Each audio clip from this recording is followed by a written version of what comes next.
Before law, before justice, before redemption, there was only survival. This is Echoes of the Frontier, gritty Western tales carved in dust, lead, and silence. If this story grabs your soul, show you're not just passing through, hit that like button and ride with us into legend. The town of Red Clay stank of sweat, smoke, and cruelty by mid-morning, and the rough men who'd gathered near the crooked auction stage didn't much care for the difference between flesh and property so long as it bent when told and didn't speak back. The latest offering, a young woman with dirt smudged across her cheeks and wrists rubbed raw from rope, stood barefoot under the blazing sun with her chin lowered, dress torn at the shoulder, and not 1 ounce of pleading in her eyes. She didn't flinch when the auctioneer lifted her arm to show she was strong and healthy, didn't blink when the first bids rang out, didn't move when a drunk near the front leaned in and spat near her bare feet, and Miss Kai just stood there like a stone that had weathered worse than the storm swirling around her now. Maybe she had, because her eyes weren't afraid, only far away, like they were already somewhere no man in that crowd could follow. The faces around her were the usual kind: ranchers looking for labor, gamblers looking for leverage, and worse, men who didn't even pretend they wanted anything other than obedience. But at the very edge of it all sat a lone figure atop a gray mare, tall in the saddle, wide brim hat pulled low, his coat coated in dust from miles of riding. He hadn't spoken, hadn't moved, hadn't even shifted the reins, but his eyes stayed fixed on the girl in a way that set him apart from the rest. Not hungry, not cold, just watching. His name was Clay Booker, a man not seen in Red Clay for nearly 5 years, not since the war ended and the town grew meaner in peacetime than it ever had been in conflict. And while few recognized him now, they knew the type: quiet, worn, likely carrying a pistol he didn't brag about. $2. Someone barked, laughing, and the crowd jeered as another raised it to 3, then 3.5. The auctioneer pushed them, shouting about fine breeding stock, voice sharp with urgency. When Clay Booker finally moved, just slightly, he reached into his coat and raised 2 fingers. The auctioneer paused, blinking. 5, he asked. Booker gave a single nod. The crowd turned, curious now. A few murmurs rose in the dry heat, but no one outbid him. Not because $5 was too much, but because the way Booker raised his hand, quiet and final, made them all think twice about tangling with him. The gavel came down with a dry, splintering crack, and the girl was his. No applause followed, only the sound of boots shifting in the dust, the sudden quiet thickening like smoke as Clay Booker dismounted. He walked to the stage and climbed it with slow, deliberate steps. The girl didn't look up, not until he reached for the rope binding. Her wrists drew a small knife from his belt and cut it clean. No flourish, no threat. "Can you walk?" he asked, voice low and cracked like a window left too long in the wind. She nodded slowly, her eyes searching his face for the price behind the gesture, but he didn't meet her stare. He just turned and started toward his horse. She followed without a word. They mounted up, she behind him, and the crowd parted like brittle grass under hoof. Not a single one of them brave or foolish enough to ask why a man would spend $5 on a woman and not even ask her name. Clay Booker didn't explain. He just rode eastward, away from Red Clay, with a girl behind him who didn't yet understand what freedom felt like, but understood this. The man who bought her hadn't bought her at all. He'd rescued her from something worse than chains, and that kind of act carried weight no coin could measure. The trail wound out through red earth and sun-baked rock, cut into the brittle brush so dry it crackled beneath the mare's hooves, like scorched parchment. For the first hour, the only sounds were the wind and the creak of old leather. She clung lightly to the saddle horn, not from fear, but from instinct. He hadn't asked her name, hadn't said where they were headed, hadn't once looked back, and she hadn't spoken either, because sometimes names didn't matter until the dust settled and survival stopped being a gamble. By high sun, they reached a shaded pocket beneath a canyon overhang. Clay dismounted with the ease of a man who'd ridden more than he'd slept. He pulled a water skin from his saddle bag and handed it to her wordlessly. She took it, drank, and passed it back, her eyes still cautious, still watching him like maybe the trap hadn't been sprung yet. He knelt by the rock wall and chewed on a piece of jerky, letting her decide whether she'd sit or stand her ground. Eventually, she eased down onto the stone opposite him. "You got a name?" he asked, voice gravel low. She hesitated, then finally answered, voice cracked with disuse. Her single word whispered like it might vanish if said too loud. "Lie." Not a lie but lie. A name, maybe. Or something close. Clay nodded once. "I'm Booker," he said. He didn't offer more, because he had nothing more worth offering. "Not yet," she whispered. They sat like that in silence, broken only by the cry of a hawk high above. Then she spoke again, more steady this time. "Why'd you buy me?" The question hung in the canyon air like smoke from a slow-burning fire. Booker didn't answer right away, just stared past the stone toward the flat line of the horizon where gold met blue. And nothing interrupted it, because no one else in that crowd would have let you walk away. He said at last, "And I've seen enough folks caged." She lowered her eyes. "So now what? I'm free." He finally looked at her then, really looked, saw the healing welts on her wrists, the dirt packed beneath her nails, the way her left foot stayed slightly braced, like she was still ready to bolt. "Not yet," he said quietly, "but we're riding in the right direction." They traveled until dusk, finding an old creek bed that had dried up long ago. Clay built a small fire, while Laimeh sat near it, arms wrapped around her knees, watching him like she expected something to change, something to snap. But he just handed her half the jerky, rolled out a spare blanket a good 10 feet away from his own, and said, "Sleep while you can. Tomorrow, we ride early." Then he laid down, hat pulled low, and didn't say another word. She didn't sleep right away, just listened to the wind, to the crackle of fire, to the breathing of a man who could have owned her, but chose instead to leave her whole. And in that stillness, something stirred in her chest. Not safety, not yet, but maybe the first hint of it. Dawn broke slow and cold across the canyon, stretching long blue shadows across the ground like ghost limbs.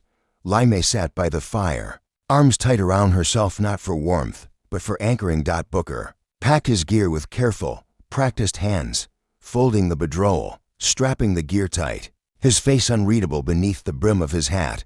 He hadn't spoken since he woke. She didn't mind.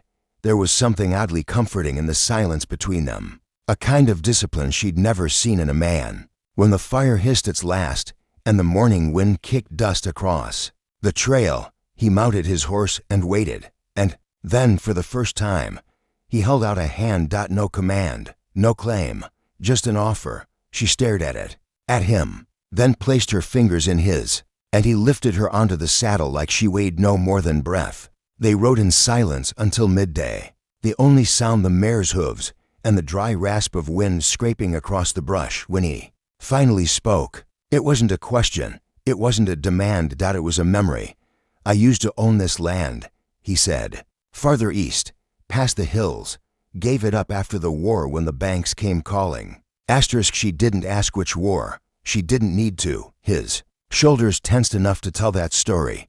"You still want it back?" "No, land's just dirt without someone to build on it." She looked ahead, brows drawn. "So what are we building?" He shrugged. "That's up to you."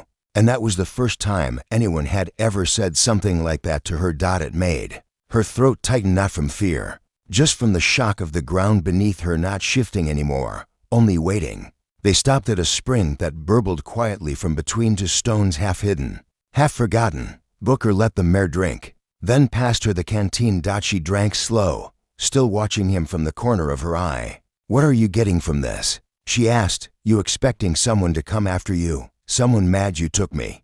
He shook his head. "Not unless they're real stupid. That's not an answer. It's the only one I've got." She nodded, because she understood. It wasn't that he didn't care. It was that he'd already made peace with whatever came. They rode on, cresting a low ridge, and for the first time, she saw the land stretch wide, green in fading patches, old orchards clinging to life, fences broken and curling like brittle wire, but still land, still place. "That's where we're going," he said, nodding toward a slope backed by two low hills. "Old friend left it to me. Needs a roof, needs hands." "And me?" she asked. "What do I do?" He looked at her. "Whatever you want."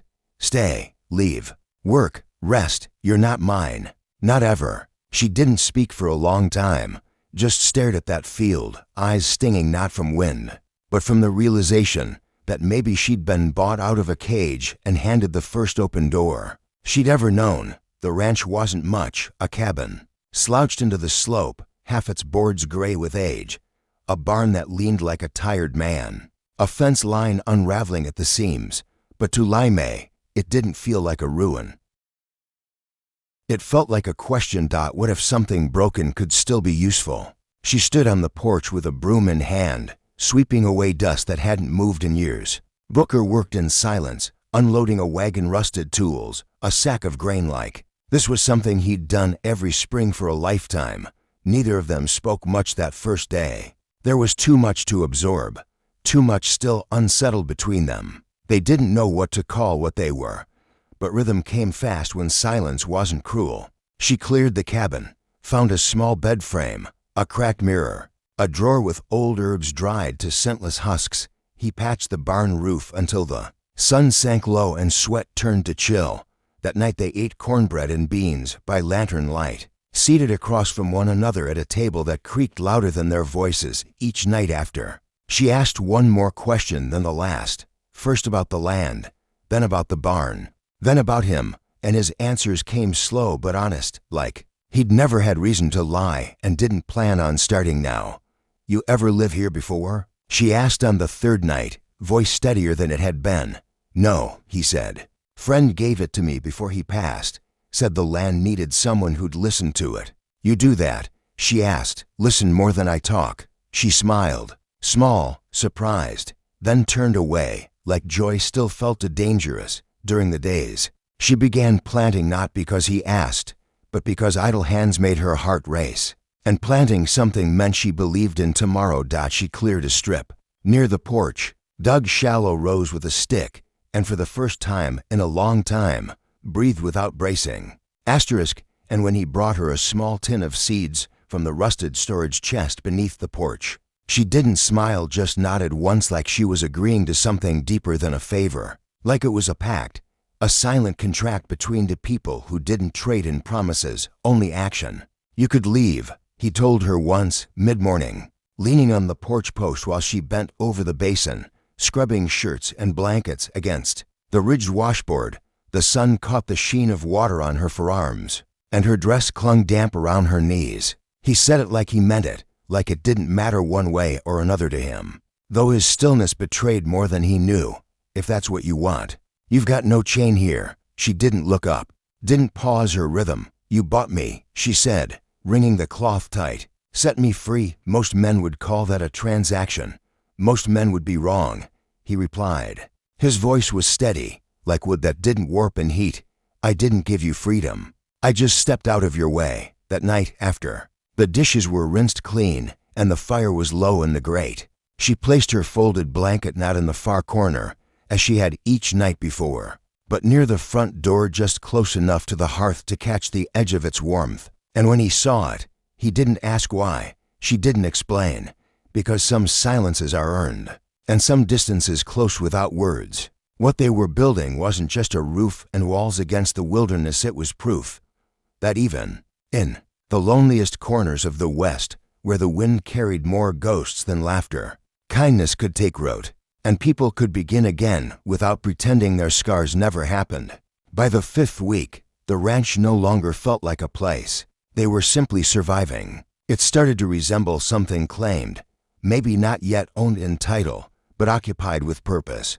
Laimei moved through the days with a new kind of strength, not the kind born from force or fear, but something that had bloomed slowly, stubbornly, since the day she stepped off that auction block and followed a quiet man into the unknown. A man who never once reached for her, but always stood close enough to be counted. She planted with a gentleness that came from hope, not duty. Her fingers broke the soil, smoothed the rows, tucked seeds into the earth like they were tiny oaths to tomorrow, not because she was told to, not even because it needed doing, but because the rhythm of it grounded her, gave shape to the long hours, gave her permission to imagine something beyond hunger, beyond hiding.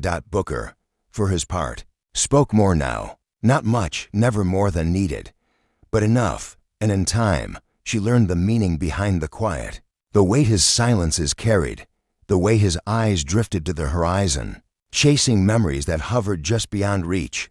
One evening, while she folded shirts on the porch rail, warm from the line and smelling of sun and soap, he spoke.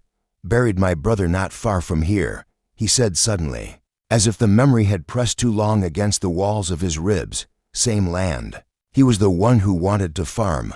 I just wanted to ride." She didn't respond, just kept folding, listening like the quiet itself could hold the shape of what he couldn't yet say. "When the war ended," he continued, "he came home, built this house. I didn't.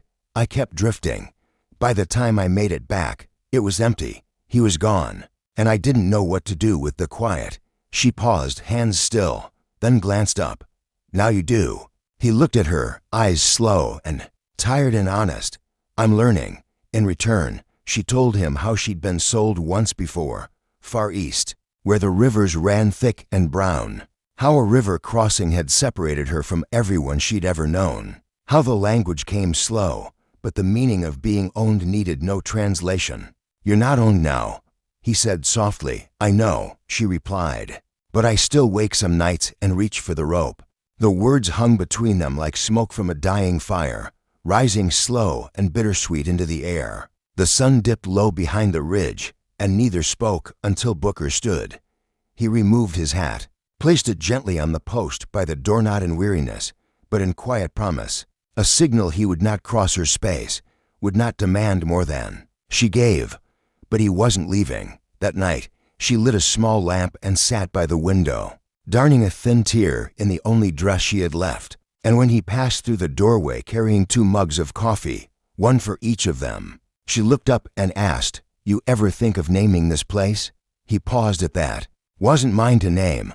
She held his gaze, needle paused in the fabric. "Maybe now it is." He didn't answer, just placed the mug beside her and walked to the porch, sitting down with a slow exhale to watch the sky begin to change. But the next morning, when she stepped outside, there was a piece of wood leaning against the doorpost, carved roughly with the point of a knife, the letters uneven but clear. Asterisk second chance. Asterisk he never said it was him, and she never asked. She just smiled and nailed it to the beam herself. It started with smoke, thin, curling up on the northern horizon, dark and steady, too thick for cooking, too calm for a campfire. And when Li Mei spotted it from the edge of the garden bed, she didn't call out. She just stood still, her eyes narrowed, breath held like the land had just whispered something she didn't yet understand. Booker joined her a moment later, a rifle in his hand, not raised, but not resting either. They stood shoulder to shoulder, gazing at the distant column of black rising against the orange dusk. "That's from the Nolan place," he said, voice low. "3 ridges over. Anyone still there?" She asked. "Haven't seen Em in weeks." They watched until the wind bent the smoke sideways, curling it like a question neither of them wanted to answer. "Could be nothing. Could be someone passing through," he said. "And if it's not?" she asked. "Then we keep watch." That night, the rhythm changed. The lantern in the window burned long after dark. Booker left the rifle by the door instead of under his bed. Li Mei double-checked. The shutters pressed the door latch twice. The stillness between them wasn't fear. Not exactly. It was readiness. The kind of stillness people learn after building something with bare hands and realizing the world might not let them keep it without a fight, and they would fight. If it came to that. When morning arrived, the smoke was gone, but fresh tracks marked the dirt near the outer fence, bootprints too wide for locals, too clean to be yesterday's. Booker followed them far enough to know they weren't traitors. He said nothing, but Li Mei saw it in his jaw, the tight line of his mouth as he hammered a loose board back into place. "We should leave," he offered quietly. "Ride south. Lay low for a while." She shook her head, standing straighter. "This is mine now. I don't run from it." The steel in her voice surprised even her, but she meant it. Every crack in the porch, every seed in the soil, this land was hers in a way no deed or document could ever grant.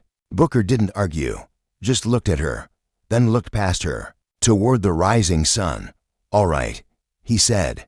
Then we prepare. The next few days passed like the hush before a summer storm, every nail checked, every post tested, water stored, ammunition counted. They moved like farmers bracing for fire.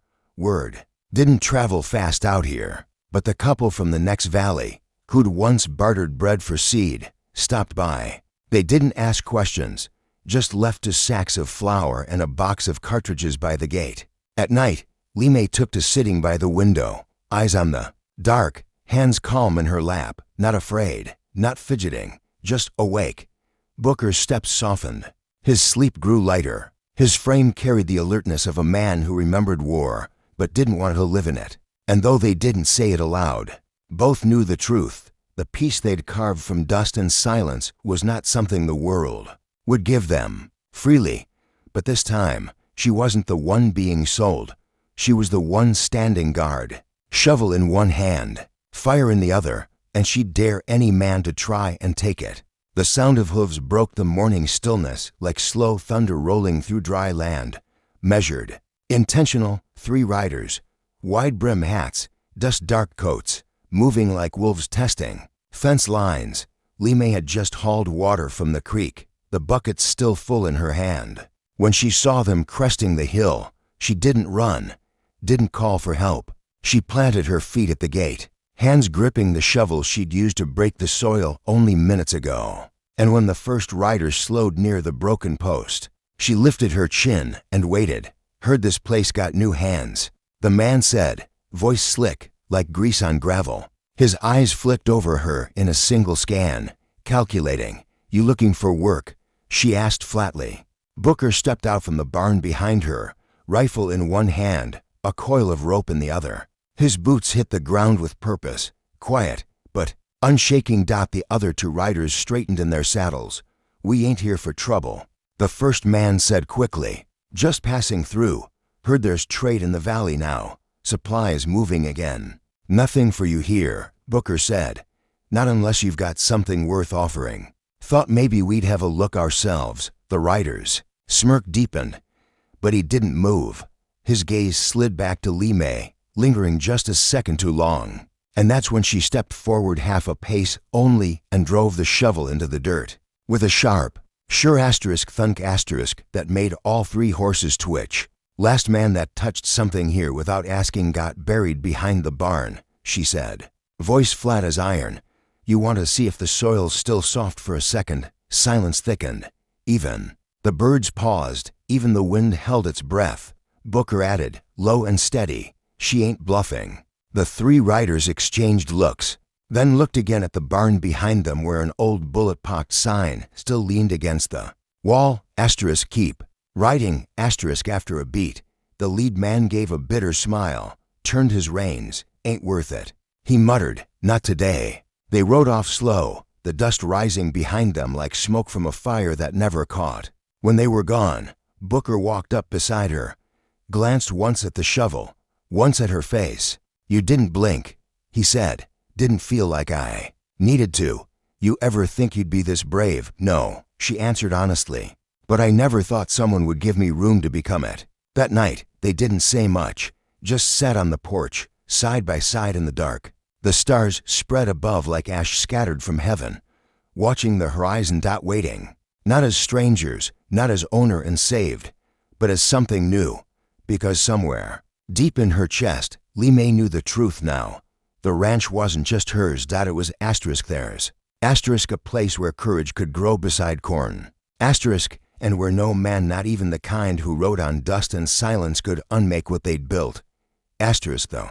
Wind had shifted again, the way it always did before spring gave way to heat, dry, restless, full of dust and change. But inside the cabin, the stillness between Limei and Booker had thickened, not with silence, but with something else. Purpose. The night air was warm, the kind that clung to skin and made the lantern burn low and lazy on the table, casting gold across the old wood, and a crumpled map spread open, its creases deep and softened from years of being handled. Her finger traced a rough trail southward, her lips pressed in thought. Booker leaned in close enough to follow her motion, not speaking, not interrupting. They'd been talking more these days, not about the ghosts behind them, but the shape of things ahead, about rebuilding the barn proper, replacing rotted beams instead of patching, about planting wheat next year instead of more squash, about riding out to ask the Hulums to valleys over if they'd trade lumber for eggs.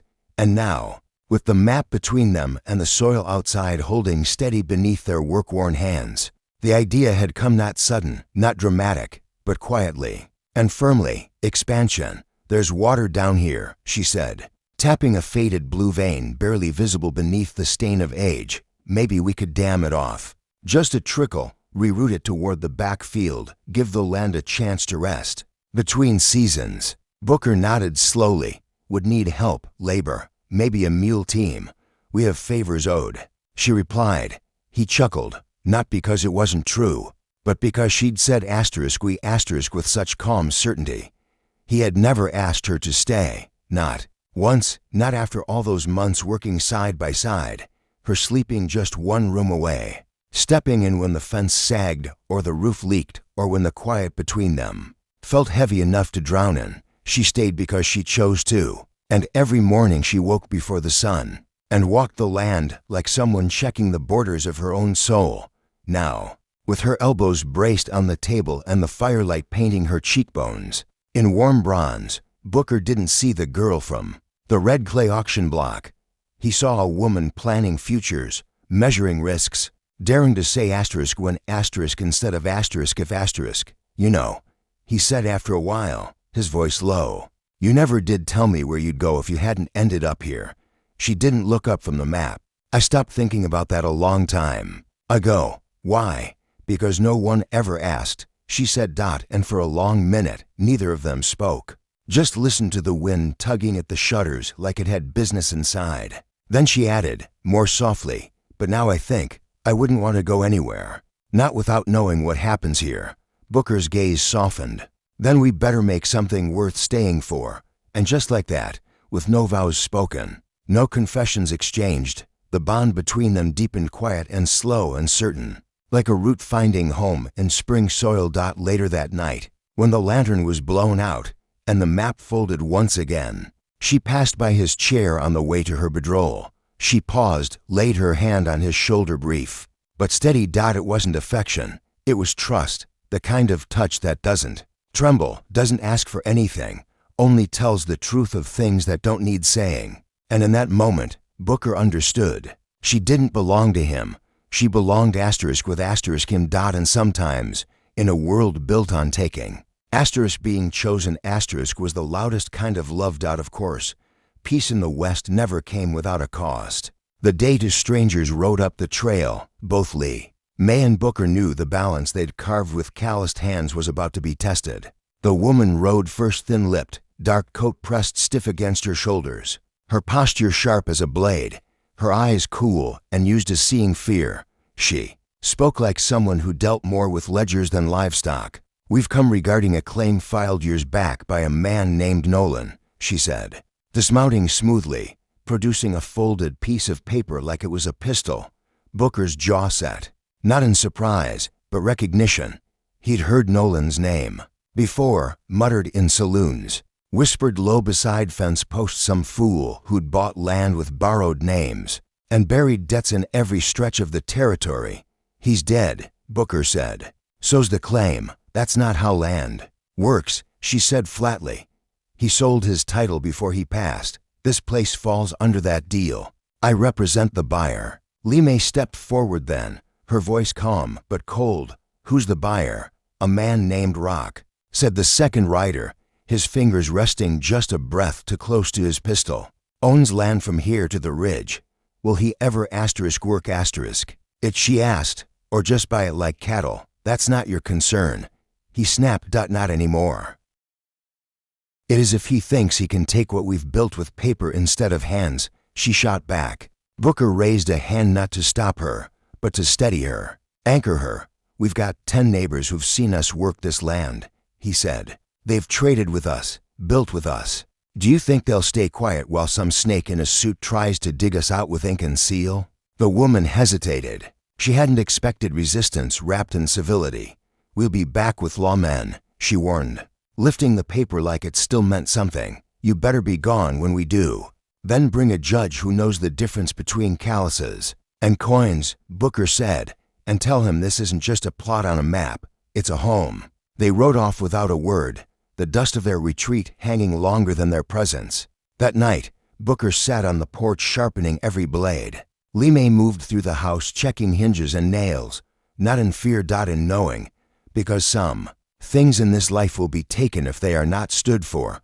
We could leave, he said. As she tied her hair back, start over, farther west. She looked toward the field, where new sprouts had just broken the soil, trembling with green. I'm tired of starting over, she said quietly.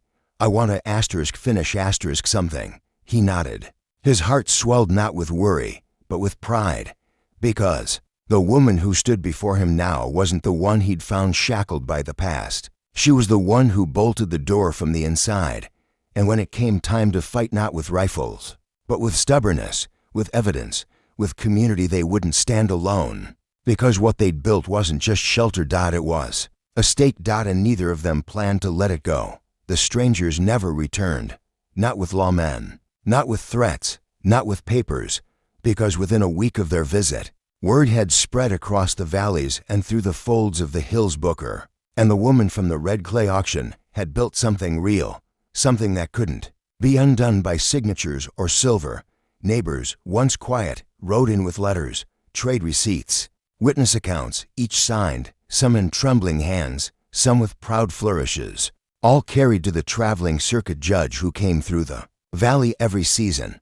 The judge arrived dusty and grizzled, skeptical by trade. But one look at the rows of vegetables, the patched barn, the coop bustling with hens, the ledger written into distinct, neat hands, and he knew it was a claim of labor. And out here, that mattered more than anything else. Li Mei stood tall. As the verdict was given, her hands still and steady, her breath calm, not because she hoped for it, but because she knew it.